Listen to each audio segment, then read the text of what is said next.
ನಮಸ್ಕಾರ, ಎಲ್ಲರಿಗೂ ಕನ್ನಡತಿ ಅಡುಗೆ ಚಾನಲ್ಗೆ ಸ್ವಾಗತ. ಇವತ್ತು ನಾನು ಮಾಡ್ತಾ ಇರೋ ರೆಸಿಪಿ ನೀವು ಬೆಳಗಿನ ತಿಂಡಿಗಾದರೂ ತಿನ್ಬೋದು, ಸಾಯಂಕಾಲ ಸ್ನ್ಯಾಕ್ಸಿಗಾದರೂ ತಿನ್ಬೋದು.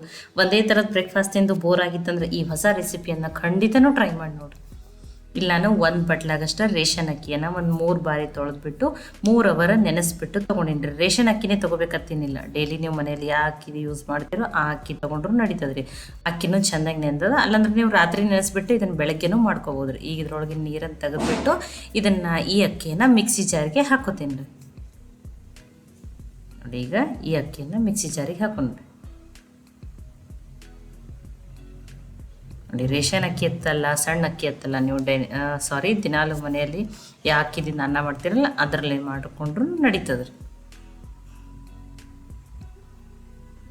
ನೋಡಿ, ಇದಕ್ಕೊಂದು 3 ಮೆಣಸಿನ್ಕಾಯಿ, ಸ್ವಲ್ಪ ಹಸಿ ಶುಂಠಿ, ಒಂದು ಸ್ವಲ್ಪ ಬೆಳ್ಳುಳ್ಳಿಯನ್ನು ಹಾಕ್ತಾಯಿದ್ದೀನಿ. ನೀವು ಬೆಳ್ಳುಳ್ಳಿ ತಿನ್ನಲ್ಲ ಅಂದ್ರೆ ಸ್ಕಿಪ್ನು ಮಾಡ್ಬೋದು. ಖಾರ ನೀವು ನೋಡ್ಕೊಂಡು ಹಾಕೋರಿ. ಈಗ ಇದಕ್ಕೆ 1 ಸ್ಪೂನಾಗಷ್ಟು ನೀರನ್ನು ಹಾಕ್ತೀನಿ ರೀ. ಆಮೇಲೆ ನಾವು ರುಬ್ಕೊಳ್ಳೋ ಮುಂದೂ ಇನ್ನೊಂದು 2 ಸ್ಪೂನಾಗಷ್ಟು ನೀರನ್ನು ಹಾಕ್ಕೊಂಡು ರುಬ್ಕೋತೀನಿ ರೀ. ಒಮ್ಮೆಲೆ ನೀರನ್ನು ಹಾಕ್ಬಾರ್ದ್ರಿ, ಸ್ವಲ್ಪ ಗಟ್ಟಿಯಾಗಿಯೇ ರುಬ್ಕೋಬೇಕ್ರಿ. ಇದನ್ನು ನೀವು ಒಂದು 3 ಸ್ಪೂನು 4 ಸ್ಪೂನು ಇಷ್ಟನ್ನು ಹಾಕೋರಿ.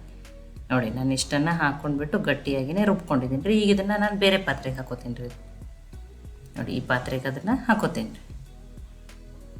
ಒಮ್ಮೆಲೆ ನೀರನ್ನು ಹಾಕೋಬೇಡ್ರಿ, ಅಕ್ಕಿ ನೆನೆದ ಮೇಲೂ ನೀರು ಹಿಡಿದಿರ್ತದೆ. ಒಂದು 3 ಸ್ಪೂನು 4 ಸ್ಪೂನು ನೋಡಿ ನೀರನ್ನು ಹಾಕಿಬಿಟ್ಟು ನುಣ್ಣಗೆ ಅದನ್ನು ರುಬ್ಕೊಂಡ್ಬಿಟ್ಟು ತೊಗೊಂಡಿದ್ದೀನಿ ರೀ. ನೋಡಿ, ಇಷ್ಟು ಮೆತ್ತಗಿರ್ಬೇಕು ಹಿಟ್ಟು, ತುಂಬಾ ಏನೋ ತೆಳುವಾಗಬಾರ್ದು ರೀ ಅದು ಹಿಟ್ಟು.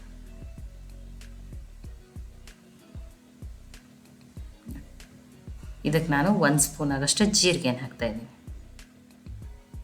1 ಸ್ಪೂನಾಗಷ್ಟು ಚಿಲ್ಲಿ ಫ್ಲೇಕ್ಸನ್ನು ಹಾಕ್ತಾಯಿದ್ದೀನಿ. ಹಸಿಮೆಣ್ಸಿಕಾಯಿ ಹಾಕಿದ್ರಿಂದ ಖಾರ ನೀವು ನೋಡ್ಕೊಂಡು ಹಾಕೋರಿ. ಚಿಲ್ಲಿ ಫ್ಲೇಕ್ಸ್ ಇಲ್ಲಾಂದ್ರೆ ರೆಡ್ ಚಿಲ್ಲಿ ಪೌಡ್ರನ್ನಾದ್ರೂ ಹಾಕ್ಬೋದು. ರುಚಿಗೆ ತಕ್ಕಷ್ಟು ಉಪ್ಪು. ನೋಡಿ, ಇಲ್ಲಿ ನೀವು ಬೇಕಾದ್ರೆ ಟೇಸ್ಟಿಗಾಗಿ ಪಿಜ್ಜಾ ಮಿಕ್ಸನ್ನಾದ್ರೂ ಹಾಕ್ಬೋದು. ಸ್ವಲ್ಪ ತೊಳೆದು ಕಟ್ ಮಾಡಿ ಇಟ್ಕೊಂಡ್ರು ಅಂತ ಕೊತ್ತಂಬರಿ ಸೊಪ್ಪು. ನಾನು 2 ಮೀಡಿಯಮ್ ಸೈಜದ ಆಲೂಗಡ್ಡೆಯನ್ನು ಕುದಿಸ್ಬಿಟ್ಟು ತುರಿದ್ಬಿಟ್ಟು ಹಾಕ್ತಾಯಿದ್ದೀನಿ ರೀ. ನೀವು ಮ್ಯಾಶ್ ಮಾಡಿನೂ ಹಾಕಿರಿ, ಅದರ ಆಲೂಗಡ್ಡೆ ಪೀಸ್ಗಳು ಸಣ್ಣ ಸಣ್ಣ ಉಳಿಲಾರ್ದಂಗೆ ಹಾಕಿರಿ. ನೋಡಿ, ಈಗ ಇದನ್ನು ಆ ರುಬ್ಬಿದ ಅಕ್ಕಿ ಜೊತೆ ಈ ಆಲೂಗಡ್ಡೆ ಮಸಾಲೆ ಎಲ್ಲ ಚೆನ್ನಾಗಿ ಮಿಕ್ಸ್ ಮಾಡೋಣ ರೀ. ನೋಡಿ, ಆಲೂಗಡ್ಡೆದಿಂದ ಒಳಗಡೆಯಿಂದ ಸಾಫ್ಟ್ ಬರ್ತದೆ ರೀ, ಅಕ್ಕಿದಿಂದ ಅದು ಕ್ರಿಸ್ಪಿಯಾಗಿ ಟೇಸ್ಟ್ ತುಂಬಾ ಚೆನ್ನಾಗಿ ಬರ್ತದೆ ರೀ. ನೋಡಿ, ನೀಟಾಗಿ ಮಿಕ್ಸ್ ಆಗಿದೆ ರೀ. ನೋಡಿ, ಈ ರೀತಿ ನೋಡಿ ನಾನು ಮೆತ್ತಗನೇ ಕಲಿಸ್ಕೊಂಡಿದ್ದೀನಿ, ತುಂಬ ಗಟ್ಟಿನೂ ಏನಿಲ್ಲ. ಈ ರೀತಿ ಇರಬೇಕು ರೀ. ಇದು ಕರೆಕ್ಟಾಗಿ ಮಿಕ್ಸ್ ಆಗಿ ಹಿಟ್ಟು ರೆಡಿ ಆಗಿದೆ.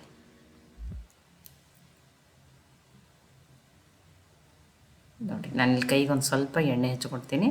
ಈಗ ಇಷ್ಟಿಷ್ಟನ್ನೇ ತೊಗೋತೀನಿ. ನಿಮಗೆ ಯಾವ ರೀತಿ ಬೇಕೋ, ಯಾವ ಶೇಪ್ನಲ್ಲಿ ಬೇಕೋ ನೀವು ಮಾಡ್ಕೋಬೋದು. ರೌಂಡ್ ಆಗಿನೂ ಮಾಡ್ಕೋಬೋದು, ರೌಂಡ್ ಬಾಲ್ಸ್ ಥರ ಮಾಡ್ಕೋಬೋದು, ಕಟ್ಲೆಟ್ ಥರನೂ ಮಾಡ್ಕೋಬೋದು. ನೋಡಿ, ಈ ಥರನೇ ಮಾಡ್ಕೊರಿ, ಕಟ್ಲೆಟ್ ಥರ ಮಾಡ್ಕೊರಿ. ಅಥವಾ ಈ ಥರ ಸಿಲಿಂಡ್ರಿಕಲ್ ಶೇಪ್ದಲ್ಲಿ ಉದುದಾಗಿ ಸ್ಟಿಕ್ ಥರನೂ ಮಾಡ್ಕೋಬೋದು. ನಾನು ಅದೇ ರೀತಿ ಸಿಲಿಂಡ್ರಿಕಲ್ ಶೇಪ್ನಲ್ಲೇ ಮಾಡ್ಕೊತೀನಿ. ನೀವು ಕೈಯಾಗಿ ಮಾಡ್ಕೊಳ್ಳೋದು ಬೇಡ ಅಂದರೆ ನೀವು ಚಾಪಿಂಗ್ ಪ್ಯಾಡ್ ಮೇಲಾದ್ರೂ ಮಾಡ್ಬೋದು.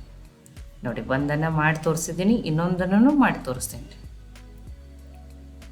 ಇಲ್ಲಾಂದ್ರೆ ನೀವು ಈ ರೀತಿ ಹಿಟ್ಟನ್ನು ತೊಗೊಂಡ್ಬಿಟ್ಟು ಚಾಪಿಂಗ್ ಪ್ಯಾಡ್ ಮೇಲೆ ಮಾಡ್ಕೊರಿ, ಅದನ್ನು ಈಸಿಯಾಗಿನೂ ಮಾಡ್ಕೋಬೋದು. ನೋಡಿ, 2 ಮಾಡಿ ತೋರಿಸಿದ್ದೀನಿ. ಉಳಿದ ಹಿಟ್ಟಲೆ ಒಮ್ಮೆಲೆ ರೆಡಿ ಮಾಡ್ಕೊತೀನಿ ರೀ ನಾನು. ನೋಡಿ, ಒಮ್ಮೆಲೆ ಈ ರೀತಿ ರೆಡಿ ಮಾಡ್ಕೊಂಡಿದ್ದೀನಿ. ಆಲ್ರೆಡಿ ಎಣ್ಣೆಯನ್ನು ಕಾಯ್ಲಿಕ್ಕೆ ಇಟ್ಟಿದ್ದೀನಿ ರೀ. ಎಣ್ಣೆನೂ ಕಾಯ್ದದ. ನೋಡಿ, ಈ ರೀತಿ ನೀವು ರೌಂಡ್ ಬೇಕಂದ್ರೆ ರೌಂಡ್ ಬಾಲ್ಸನ್ನು ಆ ರೀತಿನೂ ಮಾಡ್ಕೊರಿ. ನೋಡಿ, ಎಣ್ಣೆನೂ ಚೆನ್ನಾಗಿ ಕಾಯ್ದದ. ಗ್ಯಾಸು ಮೀಡಿಯಮ್ ಫ್ಲೇಮ್ದಲ್ಲೇ ಇರಲಿ ರೀ. ಆಮೇಲೆ ಹೈ ಫ್ಲೇಮ್ದಲ್ಲಿಟ್ಟು ಯಾವುದೇ ಕರಿಯೋದ್ರಿಂದ ಹೊರಗಡೆಯಿಂದ ಲೇಯರ್ ಅಷ್ಟೇ ಕರಿದು ಬೇಯ್ದಿರ್ತದೆ ರೀ, ಒಳಗಡೆಯಿಂದ ಮತ್ತು ಹಸಿ ಉಳಿದಿರ್ತದೆ. ನೋಡಿ, ಇಷ್ಟು ಕೆಂಪಗಾಗಿ ಕರೆದ್ರೆ ಸಾಕ್ರಿ. ಇವೇನು ಎಣ್ಣೆನೂ ಹಿಡ್ಕೊಳ್ಳಲ್ಲ. ಇಲ್ಲೇನ ಸೋಡಾ, ಮೊಸರು, ಏನನ್ನೂ ಬಳಸಿಲ್ಲ ರೀ ನಾನು.